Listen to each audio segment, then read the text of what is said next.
নমস্কার, আপনারা দেখছেন হিলি নিউজ বাংলা। যে বিশেষ খবরে আলোকপাত করব, সমস্ত প্রতিশ্রুতি পূরণে দায়বদ্ধ।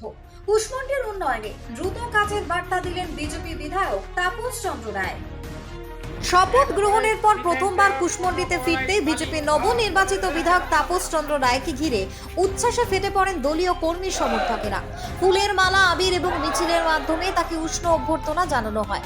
এদিন সাংবাদিকদের মুখোমুখি হয়ে তিনি জানান, নির্বাচনের আগে সাধারণ মানুষের কাছে যে সমস্ত প্রতিশ্রুতি দিয়েছিলেন সেগুলো পূরণেই তিনি সম্পূর্ণ দায়বদ্ধ। এলাকার রাস্তা, পানীয় জল, স্বাস্থ্য এবং শিক্ষার মতো একাধিক উন্নয়নমূলক প্রকল্প দ্রুত বাস্তবায়নের আশ্বাস দিয়েছেন তিনি। তাপস বাবু বলেন, দীর্ঘ 15 বছরের তৃণমূল শাসনে কুশমন্ডির উন্নয়ন ব্যাহত হয়েছে। সেই পরিস্থিতি বদলাতেই মানুষ বিজেপির উপর আস্থা রেখেছেন।